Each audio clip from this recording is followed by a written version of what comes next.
She Said What is a break from the usual format of the She Lives Intentionally podcast. It's where two other women from the She Lives Intentionally community join me as we unpack an aha moment, we drop a hot take, and we react to a total WTF. So let's get into it. So on a recent episode of In My Opinion, which is Michelle Obama's new podcast with her brother, she shared some unexpectedly practical relationship wisdom, which was she told her daughters to date a lot. And she explained that by putting herself out there and eliminating what didn't work. And by doing that, she said she was ready when Barack showed up. And she knew exactly what she valued. So my first question out of the gate is, what would have changed if someone had told you to date a lot? And maybe I should back up for a second. I was not given that advice verbatim, but I'm wondering, like, were you two given that advice, either one of you, to date a lot? No. I wasn't not given it. I was told to go have a lot of fun and not settle down. So kind of. I don't know that anybody, as far as parental or older sibling, anybody ever gave me any advice. I just kind of saw what my sister did and thought, okay, I need to do exactly what she does. Not exactly, but, like date people, whatever. But I always thought I'm dating to marry someone. You know what I mean? Like nobody ever sat down and was like, you got to get out there, figure out what you like, figure out what you don't like process of elimination. Nobody talked to me about that. Huh. Yeah, I think because my mom didn't date very much. She got married really young. And so I think she wanted my sister and I to do that. And so she was like, go have a lot of fun. I got engaged my college graduation day. Oh, wow. And I was going to break up with the guy. I had just told all my friends I'm going to break up with him. And then he proposed. And then I'm a people pleaser, so I said yes. But luckily was able to get out of that. And then did a bunch of dating after. And I agree with Michelle Obama. I'm glad I did a lot of dating. So I don't know if I would tell my daughter that now that I'm a mom. You would not tell her to date a lot? I don't know if I would. Yeah. I don't know. Why? I don't want her to, I mean, I guess I'll have to tell her to like not be a little hoe. Like just like go. There's the difference between dating and. Oh wait, is that not what we were talking about? No. You got to do what you got to do. But yeah, I guess I'll have to have that talk with her eventually. But don't you think that's part of it too? Like knowing what you like and don't like, and like my mom, I'm quite certain was, had never been with anybody else when she dated my dad, probably until they were married. She didn't have any frame of reference. She wouldn't have known what to talk to me about or not talk about, we didn't talk about that stuff anyway, but yeah, like, and I've never really thought about it. I mean, Maddie's been dating someone for like a year, but she's 17 and she's like, if he goes to school and, we break up, so be it. I'll meet someone else. If we're meant to be together, that's what'll happen. I'll date other people. And I'm like, yeah, you will. Like, that's how it's supposed to be. You're not supposed to just stick to one person and just be comfortable the rest of your life. I think. Yeah, my parents didn't give me so I think it's exactly what my parents wanted to say to me in high school, but I had the boyfriend from grade school, and then we mostly did. I mean, I have the same fucking prom picture every year I went to prom with the same guy. And I think my mom and dad were like, I did. I could even drum them up for you. I mean, and Laura only knows this because I met her my freshman year in college, and that's a whole thing, which I have a little bit of similarity with you. But I think my mom and dad realized that if they told me to date more people, it was going to make me get tied down faster with him, which he proposed my freshman year, Christmas. And I said yes.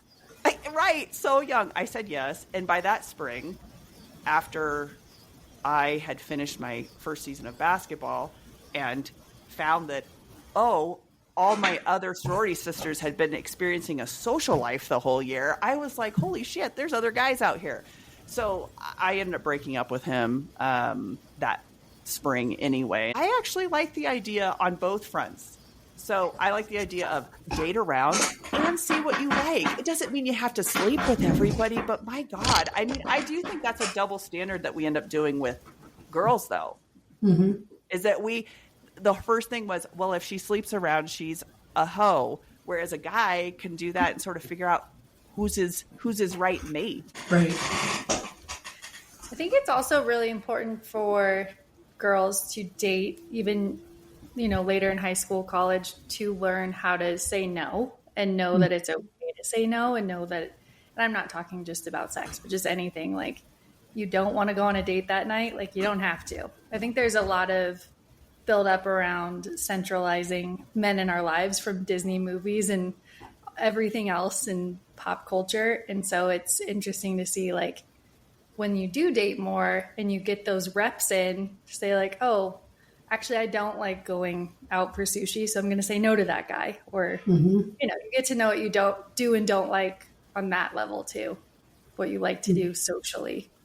Saying no and not apologizing for it. Yeah. No, because I don't want to. Yeah. That's or all. No, I have a date with a different guy tonight. Yeah. I'm booked. Whatever it is. Yeah. Right. No, I like that. I mean, I think for me, it's like having had that kind of experience, I think things would have changed in general. I mean, just this concept, which has already been said, of like not putting the focus on finding a mate. So it's like that would have been refreshing for me. It's okay if you said no to that, not just even because you don't want to go to sushi or you're like, I got a date with somebody else. It's like, it's okay if I say no. It's not like time's running out. Mm-hmm. Right. Go Michelle Obama. Okay. Here's your hot take. I'd love to see what your take is on this. Taylor Swift made her first podcast appearance in years by joining her boyfriend, Travis Kelce, and his brother, Jason, on their podcast, New Heights.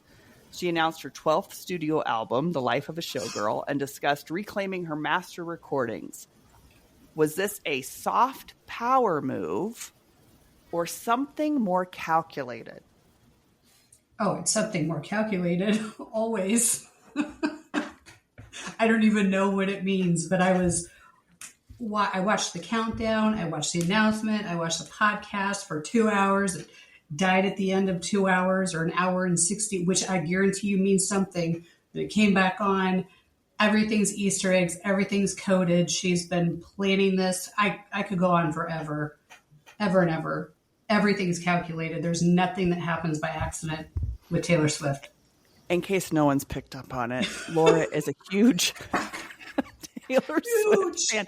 I too, but you're diehard, man. When I started getting into Taylor Swift, you're like, where you been for how many years? I am. Drew was named after her song. Oh wow, that's really big. Did you know that? Oh yeah. No. Yes. What does she say? Drew says to me. Yeah, that was in 2008. That's when he's Jameson Andrew. We call him Drew. Every time I hear him, I'm like, you're named after a Taylor Swift song. He's like, oh my God. Don't remind me. Andrew is a family name, but yes, Maddie and I flew to LA to see her night 4. She sang my favorite surprise song. It was amazing. That's awesome. I'm so proud of you. I'm so happy you got to do that. That's amazing. Me too. I also love Taylor Swift so much, and I think that her interview was full of Easter eggs as well.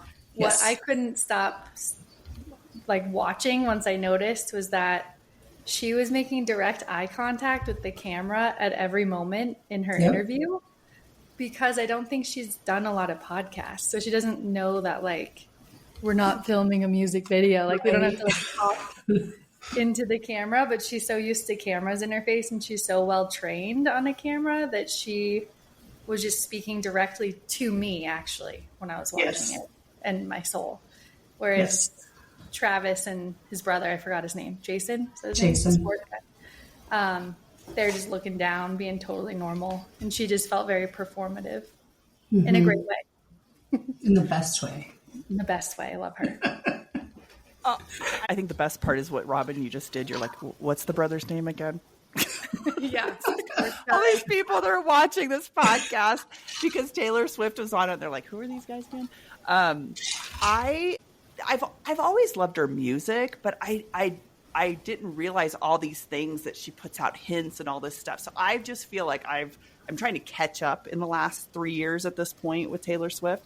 So I didn't notice that stuff because I'm probably just not in tune enough. But the entire time I'm thinking, she's a PR genius. I've always said the dream would be that you don't even have to promote yourself, because if people were talking about you or your business or whatever you were doing, like they talk about Taylor Swift, but then it gets me thinking back to a little bit of how I kicked this part off, which is, but is that calculated? And it's just so good. I don't even see the strategy behind it. Like, if you both really follow her and love her like that, what is your take on that? Is that, like, how much of this are we seeing? I think it's all her, but like, how much are we seeing where it's just like happening? Or is it something of like, it's happening, but I'm going to make sure it happens in this way? I mean, people in college can now take courses on Taylor Swift and like the marketing genius behind Taylor Swift. So that's a really big question, and I haven't gone through it. But as having a marketing background and everything she does, I think about that too. Just like, how did she get here? Is this magic? How come everything she touches turns to gold? What's happening here? I don't have the answer, but I do think it's really, truly, she's that on fire. Like, she's that amazing that she really does just light up the room. I don't think it's like this huge strategy behind it. Like, I think once you get to that level of fame and that level of so many people are in love with you, there's not much you have to do from a marketing standpoint. Just follows you. I think, yes, I think I would say probably, and I could be totally wrong, 10 to 20% of the things just happen and people can tie it back and be like, ooh, she knew this, 5 years ago, 3 years ago, 2 years ago. And you look, she starts to talk about like numerology and how this equals this equals this. And then you see these people, especially on TikTok. I mean, they are like mathematicians, and they're breaking down 124 days from today and 124 days ago. You put that together, that's 248 divided by 6 equals 6, which is September. It's crazy. And she's like, she watches some of this. She says she doesn't like get into the social, but her people watch this stuff and they're like, ooh, I bet we could do something with that. But then there's stuff like the stage was the key to the padlocks that were on her website this last week to unlock these different albums and vinyls and all this stuff. I mean, like everybody, how many tens of thousands of people went to these concerts, watched the grainy live streams. Nobody realized that was a key. Nobody realized that the door behind her was the karma door. Like, there are so many things that she does that 3 years later, people are like, oh my gosh, it was right there in front of us. And it's just like, it's amazing.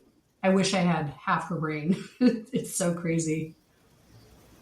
Well, her songwriting ability, that's what I've started to look at is the lyrics and just the brain power behind that with all of her songwriting is just incredible. You could almost strip the music away and she could be a poet. She could be someone who you just read her work. Of course, it's awesome because she's putting it to music.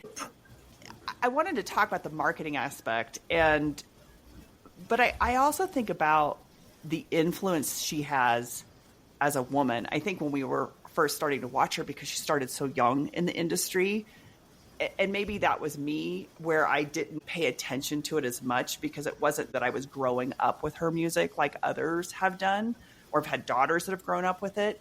But I look at all the things that she's doing for women. What do each of you think is something that's really special about her? What is it that you think is influential? I think a couple of things. I think it's layered. I think she's a brilliant business person. I think that, I don't know if she's self-taught, if it's just ingrained in her, if it's just something that she just knows. I think she's incredible at that. But I also think that she is a good person and she's done the right things. And I think she's just so good. And everybody that you talk to that's met her says she's genuinely just a good person. I think they've just been so intentional and smart and specific. I mean, she's only seen when she wants to be seen. Paparazzi, they only get pictures when she wants that to happen. I just think she's calculated and smart, and I don't think we've ever seen anybody like it. I agree with all of that. She just has really shown that you can overcome and change throughout your career. Like if you think about, when she first started, she was kind of like, not as outspoken. Obviously she had the whole, who called her out on stage? Why am I forgetting his name? Kanye West. Kanye called her out. And she just, that did upset her, but then she reinvented herself over and over again, and she just always comes out on top. And I think that's really nice to see. Like you get knocked down, but you can get up again, as somebody said. And the other thing that I love about her for her Eras tour, or all her tours, are how she treats the cities who host her, and then also the people who are working for her. Yes. I know she tipped millions of dollars every single concert to the people doing all the AV, the lights, the stage, the setup, and really made sure that like if there was any dangerous situations in that city because of her, she was fixing it. She was making sure that it was as safe as it could be for people. I know there's a couple instances on her European stops where she had to cancel due to like threats and stuff, but she just rescheduled really quickly. So I think her just like always being there for her fans and then treating people kind has really come through wherever she goes. Yeah, I would agree with what both of you said. Yeah. And I love the fact that she says what she believes. She means what she says. Like maybe she's the perfect example of that. And part of me is like, I've looked at like anything from when people are trying to say that like wardrobe things or whatever. They're already giving her a hard time about the cover for The Life of a Showgirl. There's some parties that are saying it's too sexy because she has a younger audience. And you know what? She can wear whatever she wants. We're at the final part of this, which is the WTF moment. Okay, so let me read this to you. A woman in Florida just walked away with a $10,000 grand prize after winning a state-sponsored competition. She beat out dozens of competitors and broke records by catching 60 pythons in 10 days. What? Wait, like just out in the wild? Just out in the Yes. wild, just catching them? Yep. Wait, how much did she win? $10,000. No. Only 10 for 60. Yeah, you need should way at least more get- money than that, yeah, right? I would need way more money than that. I don't Okay, even know so- what a python looks like, really. Like, how big of a snake are we talking? Oh, gigantic. It's enormous. It will eat Did you just look it up? Okay, I'll look it up. I started to, but I'm afraid there's audio. Like, I've got to see this. Oh, yeah. Huge snakes. Huge. Wait, can I ask one more question about the python real quick? Yes. Do you know Yes. if she had to kill them, or was she catching them alive? Or did she have to? I don't know those kinds of details. I was shocked enough at a big fucking snake is what she was catching, and I wanted no part of that. I think I would do it if I didn't have to kill them. You would You go catch catch snakes? pythons? I mean, I like a challenge. I'm very competitive. Snakes don't bother me that much, to be honest. I wouldn't do spiders. Like I wouldn't catch a spider. Or I'd a catch rat. spiders, not a rat. Yeah. Spiders all day long. Yeah. I am speechless at both of these. Okay, wait a minute. I thought I'd get way different reactions from this, but this is actually better reactions, I think. The fact that you, Robyn, are going to go catch these big-ass snakes, and Laura, you're like, not snakes, but I'll take spiders. Every day of the week. I think it sounds kind of like a fun adventure, too. Like, I'm kind of sick of my computer. If I, could just go out there and hunt something weird all day, but didn't have to kill it, because I don't want to kill animals. But if I could make a special snake trap box and trick it into there, that'd be fun. Then what are you going to do with it? Outsmart it. Well, then could I hire someone to take it away? Do I have Yes, with your $10,000, you can. Yeah, I'll find. It's Florida. I'll find somebody to do it for $20. Right. Robyn's like, I'll subcontract that out. Yeah. I wouldn't want to do either one of those things. I just thought of this. Our fall festival, this just tells you where I grew up. I remember when I was a little kid, they had pigs inside of a mud wrestling fence area, and you had to try to catch a pig, and I was horrified at that. So the fact that you guys both just said you would catch snakes or spiders is just blowing my mind right now. Okay, here's my question. What's maybe the craziest or most outrageous contest either one of you have ever competed in? It's quite a few. Let me think. I don't know that I really ever have, other than sports, cheerleading. I don't think I ever. I'm not I'm competitive with myself. I'm not competitive with other people. I can't think of a single thing that I've, other than sales competitions. Okay, we're going to get 10. I'm getting 10 today or whatever, but nothing crazy. No wet t-shirt contest or anything. Oh, damn it. I was really hoping for that. Not that I remember. Yeah, somebody's got to have one. Although this is what makes you probably a really good golfer and tennis person. You don't have to have an outrageous contest. Robyn. I've done so many. Okay. So I've done wrestling. I've done boxing. I was training for fitness competitions in 2008 before they turned into more of the bodybuilder style. It was more wear a bikini and have a dance routine. I didn't make it. I started getting jaundice from taking too many supplements, and I also took something from China I probably shouldn't have taken. I'm laughing at this, but I'm like, you had jaundice? I turned yellow, and I had to go to the hospital, and they were like, can you stop doing whatever you're doing? So I should have gotten right back on the horse just a different way, but I didn't. I've done lots of competition style things, and the college fight night one was pretty funny. I did wrestling. I wanted to be a pro wrestler. WWE? Yeah, I wanted to do that for a little bit. I started out as the sign girl, holding the sign between other wrestling matches. And then I was like, no, I don't want to be the sign girl. I want to wrestle. So I started learning. But you guys, if you didn't know, it's fake. I did know that. Seriously. I did know that. Wait, where were you the sign girl? Where can you even do this? It was a Denver wrestling thing. Again, my 20s were really weird. So I want to go back and remember. relive your 20s with you. But if you were going to catch snakes. But I would do all this stuff. Your boxing thing in college, I think is cool. Bodybuilding, I don't want jaundice. Yeah, it was pretty fun. I don't know. There's so many. I would say yes to most challenges, I'd say, because it's fun. Okay. If you were to compete in something, what would you do? I'm torn between a really high stakes blackjack tournament and then also between the fitness competition, because I've always really wanted to do that. I love when there's deadlines. I love when things are really hard physically. I like to push myself. I like to see if I can do things with the nutrition side of it. But I also don't want to feel tired and cranky.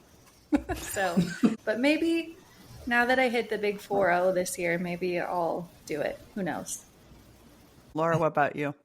If I were good at gambling and playing, like I love to go to Vegas. I love that idea. I would love to compete, but I'm not good and I would lose all my money. I wish I would have been taught golf when I was 5 years old. My dad took me with him every time he played, and I would caddy. I would carry his bag. He never once thought to hand me a stick and say, here's how you chip. Here's how you drive. Here's how you putt. He taught my brother, never taught me. I did not play golf until I was in college, dating the guy that I dated my freshman or sophomore year. He used to love to play, and we'd go out to Johnson Lake, and I would ride along with him, and he'd let me hit. And then all of a sudden I'm 21, 22. I'm like, I kind of like this. I wish I would have played in junior high, high school. I wish I would have gone a different direction instead of being the cheerleader and, the homecoming, whatever. I wish I would have played golf, sports or athletics versus me following somebody else's path because I thought that's what I was supposed to do. Just like my younger sister did after me, after Amy, like we all did the same thing. Amy did it, we did it because we thought that's what we were supposed to do. Laura Moffitt, Masters champion. That's right. Yeah. Green jacket, here I come. Seniors, but all right. Yes. Don't even need the labels. So this is, I think I would be caught between. World Series of Poker would be awesome. I love to gamble too. So that would be awesome. I would love that, to wear some really cool shades, a hat backwards like I got on right now. I would love that. But I've always thought about some version of Survivor. Like, I think I could do it as long as I didn't have to eat anything gross. I would totally do it. But if I had to eat anything gross, just cut the flame now. Yep. I'm out. Would you do Naked and Afraid? Yes. It's I basically think I would Survivor, still do but Naked and Afraid as long as I didn't have to eat anything gross. I don't think I care anymore. I'm like, you know what? I don't care. Whatever. It's what it is. I've always said that I have a single leg from hip to ankle. I have no butt anymore. So maybe the Naked and Afraid would somehow, the work of it would build some glutes for me. I don't know. Yeah, they always look ripped after they stay out there for like a week. Yeah. Okay. Just eating There dirt you go. and water and sleeping Bugs. bugs.